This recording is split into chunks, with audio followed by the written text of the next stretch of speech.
Halo, dan selamat datang di sesi eksplorasi mendalam kita kali ini. Untuk Anda yang mendengarkan, yang selalu haus akan pengetahuan, tapi mungkin nggak pengen merasa kewalahan dengan jargon-jargon medis yang rumit, Anda berada di tempat yang sangat pas. Ya, benar banget. Karena hari ini kita punya misi eksplorasi yang lumayan intens ya. Ini bukan cuma diskusi teori psikologi biasa. Betul, ini lebih kayak peta jalan untuk bertahan hidup di dunia modern kita yang gila ini.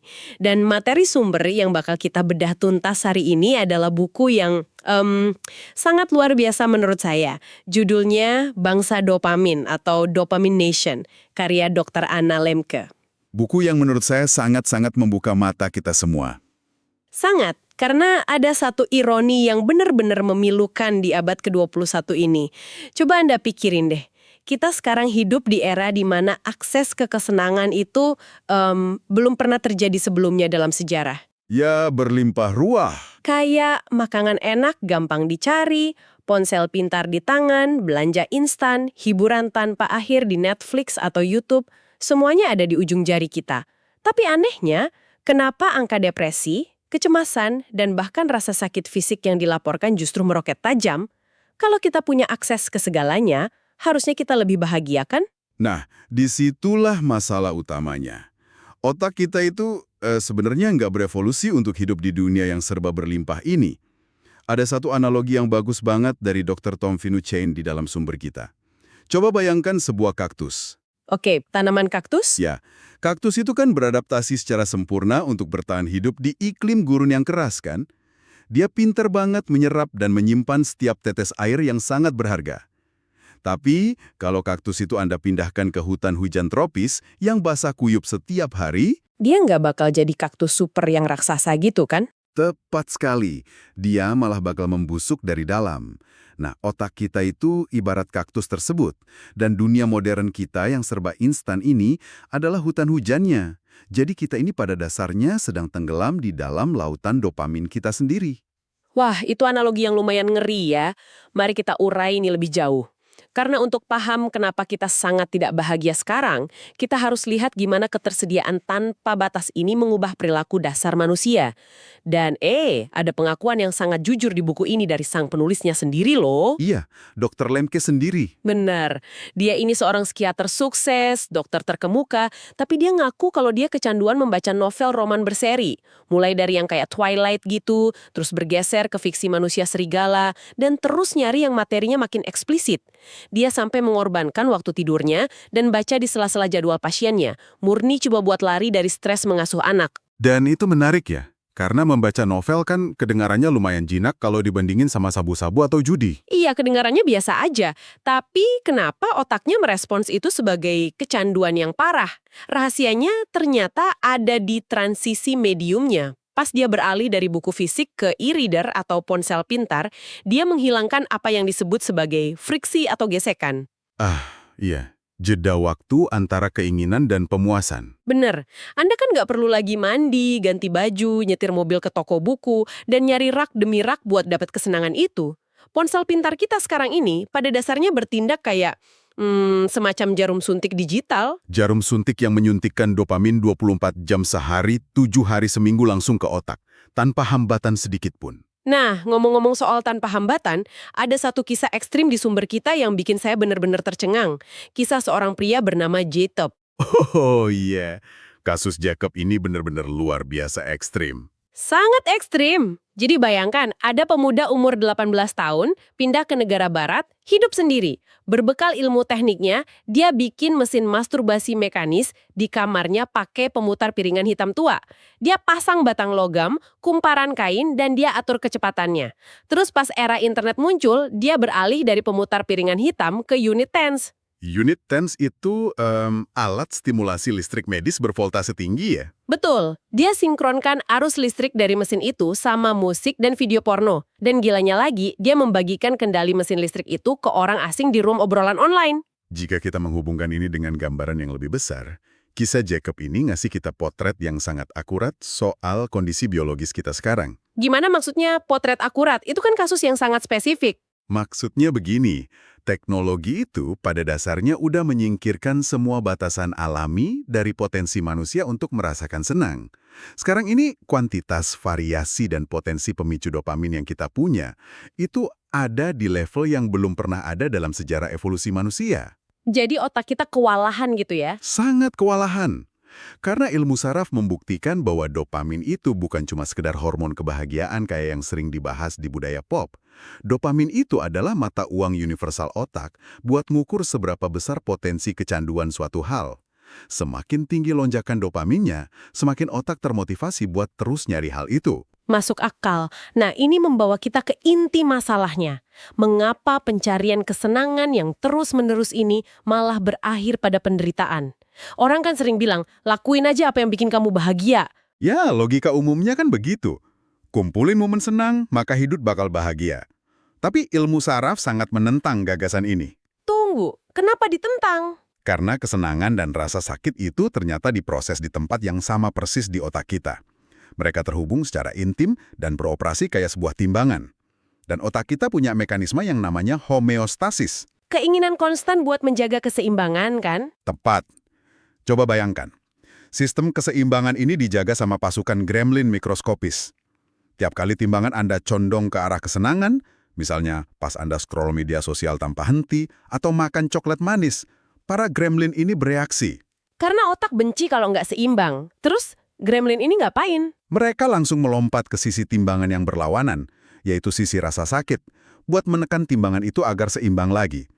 Proses ini disebut neuroadaptasi. Intinya, apa yang naik pasti turun, keras dan tinggal lebih lama di sisi rasa sakit dari yang sebenarnya dibutuhin. Makanya habis ngerasain kesenangan intens, kita sering ngerasa hampa, cemas, atau malah sedih tiba-tiba ya. Bener banget.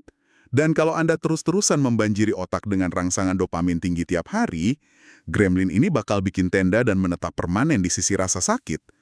Otak Anda secara fisik nurangin jumlah reseptor dopamin buat ngelindungin dirinya sendiri. Ini berarti kita pada dasarnya ngehancurin kemampuan kita sendiri buat ngerasa senang dong. Kalau reseptornya berkurang, kita butuh pemicu yang jauh lebih besar cuma buat merasa normal kan? Ya, itu yang namanya toleransi. Dan kalau kita berhenti ngasih rangsangan itu, kita jatuh ke dalam anhedonia. Anhedonia itu ketidakmampuan buat nikmatin apapun sama sekali kan? Betul. Dunia terasa datar, abu-abu. Orang yang udah di tahap ini bukan lagi pakai ponsel atau obat buat bersenang-senang, tapi murni cuma buat menghentikan rasa sakit emosional yang menyiksa itu. Ada satu kisah yang mengilustrasikan siklus pelarian dari rasa sakit ini dengan sangat tragis di buku. Kisah seorang mahasiswa bernama David. Ya. Kasus David ini sangat mewakili generasi sekarang. Dia ini punya kecemasan sosial yang cukup melumpuhkan. Dia selalu merasa canggung kalau ketemu orang. Tapi alih-alih menghadapi rasa canggung itu, dia malah minta resep Adderall. Supaya dia bisa fokus belajar tanpa harus keluar kamar dan bersosialisasi. Betul. Tentu aja, amfetamin itu bikin dia melek dan nggak bisa tidur. Jadi, dia mulai nambahin pil ambien. Terus, buat natasi sisa kegelisahan sebelum presentasi di kelas, dia minum atisan. Dia bahkan nyebut atifan itu sebagai vitamin A. Ya ampun. Itu tumpukan pil yang berbahaya sekali. Sangat berbahaya. Dia numpuk pil-pil ini siang malam cuma buat lari dari ketidaknyamanan berinteraksi. Dan ujung-ujungnya, usaha dia buat menghindarin rasa canggung malah bikin dia berakhir di bangsal psikiatri dengan ide bunuh diri. Mekanisme di balik kehancuran David ini sangat penting buat kita pahami. Masyarakat modern kita ini mempromosikan ilusi bahwa kita itu nggak seharusnya merasakan ketidaknyamanan emosional. Kita punya obat buat segalanya. Sedih dikit minum obat, bosen dikit buka aplikasi. Tepat. Tapi waktu David pakai bahan kimia buat mematikan kecemasannya, dia secara nggak sengaja ngasih tahu otaknya kalau kecemasan itu adalah ancaman yang sangat fatal. Jadi, otaknya ngerespon dengan memproduksi lebih banyak gremlin rasa sakit. Berarti pas efek obatnya habis, kecemasan aslinya balik lagi dan bahkan lebih parah karena efek putus zat ya? Benar. Kembali dengan kekuatan ganda. Ini memunculkan pertanyaan yang mungkin lagi dipikirin sama pendengar kita di rumah. Kalau otak kita udah terlanjur beradaptasi sama stimulasi yang gila-gilaan ini, kalau timbangan kita udah berat sebelah, gimana cara kita ngusir gremlin yang udah terlanjur bikin tenda di sana? Buku ini ngusulkan metode yang mungkin terdengar ekstrim buat telinga orang modern, yaitu puasa. Secara spesifik, pendekatan kerangka DOPMIN, tapi fokus terbesarnya ada di huruf A, yaitu abstinence atau pantang. Spesifik kita. Dan ada durasi biologisnya yang sangat spesifiknya di buku ini, 4 minggu. Ya, sebulan penuh. Jujur aja, kenapa harus 4 minggu? Saya rasa banyak orang di lingkungan sibuk bakal ketawa denger ide ini. Kayak, masa saya bilang ke bos saya, maaf saya nggak bisa ngecek email atau pakai layar sebulan karena lagi mereset dopamin. Kedengarannya nggak realistis kan? Nah, kita harus klarifikasi dulu, apa itu puasa dopamin. Internet sering banget bikin salah paham, seolah puasa dopamin itu berarti duduk di kamar gelap tanpa ngelakuin apa-apa. Kayak biksu gitu ya? Iya, padahal bukan begitu. Dr. Lemke nggak nyuruh kita berhenti dari kehidupan modern. Puasa ini menargetkan secara spesifik satu perilaku atau zat yang paling bermasalah buat kita aja. Dan kenapa harus 4 minggu?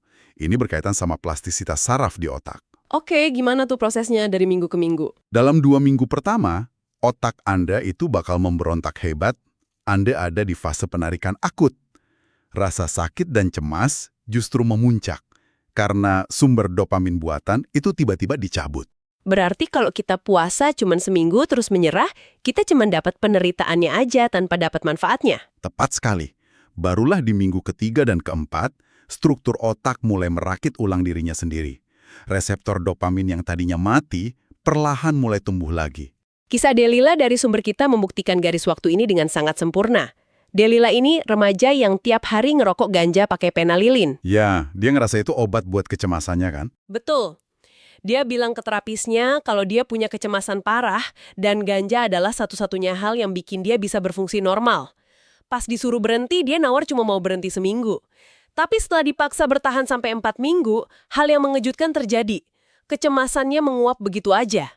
Karena ternyata ganja itu nggak pernah menyembuhkan kecemasannya. Ganja itu justru yang secara aktif menyebabkan kecemasannya. Sebagai gejala putus zat di antara setiap pemakaian kan? Jadi apa arti dari semua ini? Buat Anda yang mendengarkan, menoleransi penderitaan di awal-awal puasa itu adalah satu-satunya cara buat mengembalikan kejernihan pikiran kita dan sadar bahwa yang kita pikir solusi ternyata adalah akar masalahnya. Pemahaman sejati itu baru bisa muncul setelah kabut kimia di otak kita terangkat. Tapi mencapai titik itu baru separuh dari bertempuran. Tantangan aslinya justru datang di hari ke-31. Pas puasanya udah beres, timbangan kita kan udah seimbang lagi nih. Gimana cara kita bisa tetap pakai ponsel atau minum alkohol sesekali tanpa balik lagi ke kebiasaan lama yang adiktif? Disinilah kita butuh strategi yang namanya mengikat diri sendiri atau self-binding. Konsep ini maksa kita buat ngakuin satu kelemahan manusiawi yang paling dasar, yaitu kemauan atau willpower kita itu nggak bisa diandalkan. Niat aja nggak cukup ya? Ini mengingatkan saya banget sama mitos Yunani kuno soal Odysseus dan para siren. Analogi yang sangat pas. Iya kan? Odysseus itu tahu kalau nyanyian para siren itu sangat memabukkan. Pelaut manapun yang dengar pasti otomatis bakal lompat ke laut dan nabrakin kapal mereka ke karang yang tajam. Tapi dia pengen banget denger nyanyian itu. Buat nahan godaan. Jadi dia nggak nyoba bermeditasi atau sok kuat. Dia nyuruh awak kapalnya nutup telinga mereka pakai lilin. Dan yang paling penting, dia nyuruh mereka niket tubuhnya kuat-kuat ke tiang kapal. Dia menciptakan penghalang fisik sebelum godaannya muncul. Iya, dia bahkan ngasih perintah mutlak biar mereka nggak ngelepasin ikatannya walaupun nanti dia memohon-mohon. Dan dari buku ini ada 3 strategi utama dari pakar soal pengikatan ini kan? Benar. Strategi Odysseus tadi adalah contoh sempurna dari ikatan fisik atau ruang. Kita ngubah lingkungan buat ningkatin friksi. Kalau buat Jacob sih pembuat mesin, ya berarti ngebuang mesinnya ke tempat sampah. Kalau di zaman digital sekarang mungkin pakai brankas cache ya, yang ada pengunci waktunya, kita masukin ponsel, atur waktu 3 jam dan nggak bakal bisa dibuka sebelum waktunya habis, walaupun kita nangis-nangis. Tepat. Atau di level medis, ada pengikatan biologis pakai pil naltrexone. Pil ini memblokir reseptor opioid di otak. Jadi, kalau seorang pecandu minum alkohol, mereka nggak bakal ngerasain kesenangan apapun. Otaknya udah dikunci. Itu yang fisik, tapi gimana kalau pemicunya nggak bisa dijauhin secara fisik? Kebanyakan dari kita kan kerja butuh komputer atau ponsel, kita nggak bisa ngunci tuh seharian. Apakah kita pakai batasan waktu? Itu strategi kedua, ikatan kronologis. Kita ngebatasin konsumsi cuma di jam-jam tertentu. Misalnya, cuma boleh main media sosial di akhir pekan. Kedengarannya gampang. Kedengarannya gampang, tapi ini punya celah neurologis yang sangat berbahaya, yang disebut penundaan diskon atau delay discounting. Maksudnya gimana tuh? Otak kita itu kerja optimal. Dia pinter banget bikin rencana jangka panjang. Tapi begitu pemicu dopamin itu muncul di depan mata, sistem limbik kita, yaitu otak primitif yang ngurusin kelangsungan hidup, seketika langsung ngambil alih kendali. Oh, pantesan aja. Jadi cakrawala waktu di otak kita menyusut gitu. Bener, otak kita mendadak nggak peduli lagi soal resolusi sehat kita minggu depan. Dia nuntut dopamin saat itu juga. Makanya aturan waktu yang kita buat sendiri itu gampang banget dilanggar pas dopamin mulai manggil. Logika masa depan kita dibajak sama urgensi primitif ya. Berarti kalau ikatan waktu rentan, kita harus pakai strategi yang jauh lebih absolut. Di buku ada pasien bernama Mitch.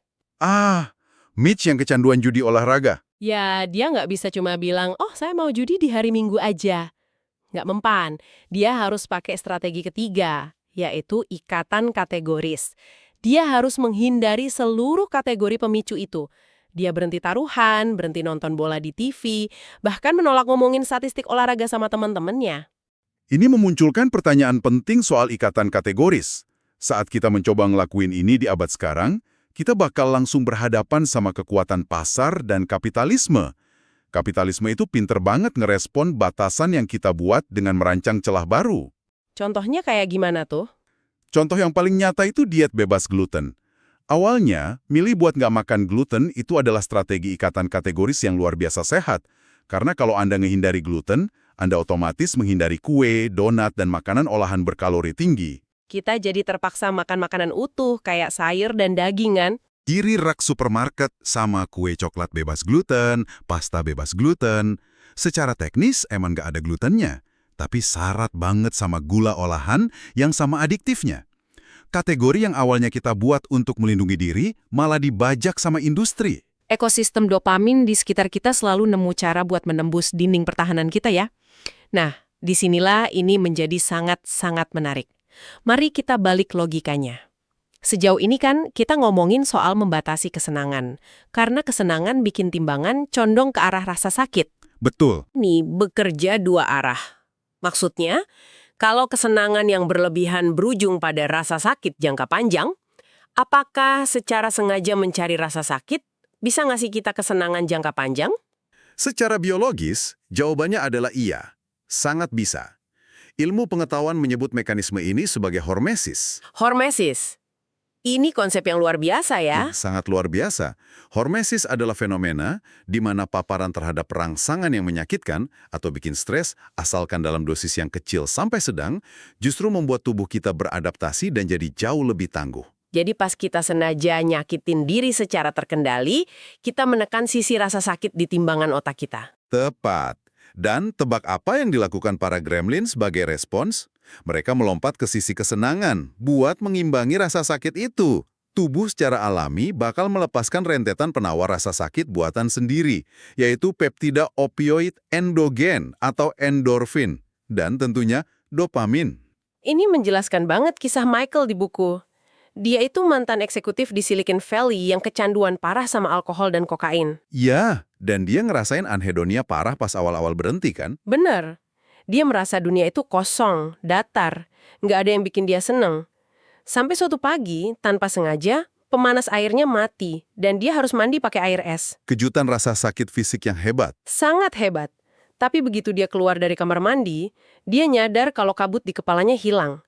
Dia merasa sangat jernih. Dia bahkan bilang rasanya kayak dapat dorongan dopamin dari obat terlarang, tapi jauh lebih bersih. Dan efeknya bertahan berjam-jam. Terapi air dingin kayak yang dilakuin Michael itu adalah contoh optimal dari hormesis fisik. Berendam di air es itu ngasih kejutan sensorik yang dianggap otak sebagai ancaman. Dan penelitian membuktikan, perendaman air dingin bisa memicu peningkatan dopamin di dalam darah sampai 250%. 250%. Itu setara sama kokain loh. Betul, tapi bedanya, dopamin dari kokain itu bakal langsung anjlok dan bikin depresi setelahnya. Sedangkan dopamin dari air es ini tetap stabil dan bertahan berjam-jam setelah rasa sakitnya hilang. Luar biasa. Dan mengejar rasa sakit ini nggak cuma berlaku buat fisik kan? Mari kita ingat David lagi, mahasiswa yang fobia sosial tadi. Setelah dia dibersihkan dari tumpukan pilnya, psikiaternya menerapkan terapi paparan. David disuruh sengaja nyari ketidaknyamanan emosional. Dia disuruh berbahasa basi sama barista Starbucks kan? Iya, dan pas dia gugup banget sampai secara nggak sengaja numpahin opinya di depan banyak orang, itu kan mimpi terburuknya. Tapi terapisnya nggak nyuruh dia pulang buat menenangkan diri. Terapisnya justru nyuruh David balik lagi ke Starbucks dan secara sengaja numpahin kopinya lagi. Sengaja mengundang rasa malu. Betul, dengan berulang kali neken sisi rasa sakit emosional di timbangannya, toleransinya meningkat drastis. Ketakutan sosialnya yang dulu bikin dia lumpuh perlahan menghilang. Karena rasa sakit psikologis dan fisik itu bekerja pada mekanisme pemulihan yang sama. Tapi bentuk hormesis yang paling umum dan mudah diakses sama kita semua sekarang sebenarnya adalah olahraga. Olahraga itu secara teknis adalah tindakan menyakiti diri sendiri secara terkendali. Kita ngerobek otot, bikin jantung berdebar keras. Awalnya emang racun buat sel ya. Ya, tapi respons para gremlin yang mengimbangi rasa sakit itu menghasilkan aliran dopamin dan serotonin yang sangat kuat setelahnya. Secara neurologis, olahraga adalah obat antidepresi alami. Tapi Tapi ada paradoksnya kan? Ini bagian yang paling bikin saya merinding di buku ini. Eksperimen tentang tikus dan roda lari. ya, ini peringatan keras bahwa hormesis juga ada batasnya. Kita selalu mikir tikus lap itu lari di roda karena mereka kekurangan ruang di kandang, sekedar cari olahraga. Tapi ternyata ada tikus yang lari secara kompulsif sampai mati kelelahan di roda itu. Mereka mengeksploitasi badannya sampai ekornya melengkung permanen menyerupai roda. Dan fakta yang lebih gilanya adalah, waktu para ilmuwan naruh roda lari itu di alam liar, di tengah hutan, lengkap pakai kamera sensor gerak, Tikus liar yang punya alam luas tanpa batas itu malah sengaja datang ke roda itu dan lari di sana murni buat kesenangan kan? bukan cuma tikus, katak dan siput liar pun ikutan naik roda itu. Mereka lari murni buat imbalan neurokimia. Gerakan berulang yang dapat diprediksi dari roda lari itu membajak sirkuit penghargaan yang persis sama dengan sirkuit kecanduan heroin pada manusia. Jadi, mengejar rasa sakit pun bisa berubah jadi kompulsi mematikan kalau kita ngelakuinnya berlebihan. Timbangan otak kita nggak peduli apakah kita miringinnya pakai obat sintetis atau pakai lari maraton sejauh 50 km. Tepat. Kalau Anda mengeksploitasinya, sistem itu bakal rusak juga. Kita emang harus berhenti memandang ketidaknyamanan sebagai penyakit yang harus dihilangkan.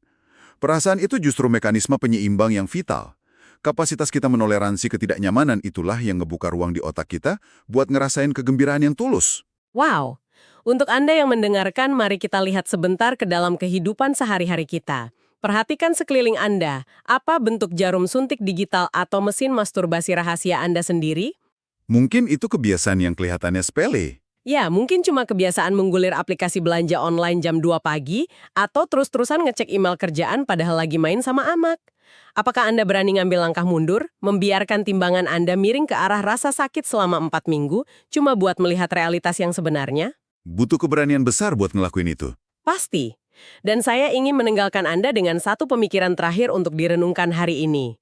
Kita udah lihat gimana seekor tikus liar bisa secara sukarela berlari di atas roda sampai mati kelelahan semata-mata demi lonjakan dopamin. Ya, itu sangat ironis. Pertanyaannya adalah, ketika kita melihat tren di masyarakat modern kita sekarang, tren diet puasa ekstrim yang berhari-hari, pelacak biometrik yang bikin kita obsesif sama tidur kita, atau rutinitas kesehatan fisik yang sangat menghukum tubuh, apakah kita benar-benar sedang membangun kesehatan yang optimal? Atau jangan-jangan Jangan-jangan kita ini hanyalah tikus liar yang menemukan cara baru yang lebih dapat diterima secara sosial untuk berlari di atas roda kita masing-masing. Kita menggunakan pengejaran wellness atau kesehatan ini sebagai kecanduan baru murni untuk menutupi rasa sakit emosional yang terlalu takut untuk kita hadapi dalam keheningan.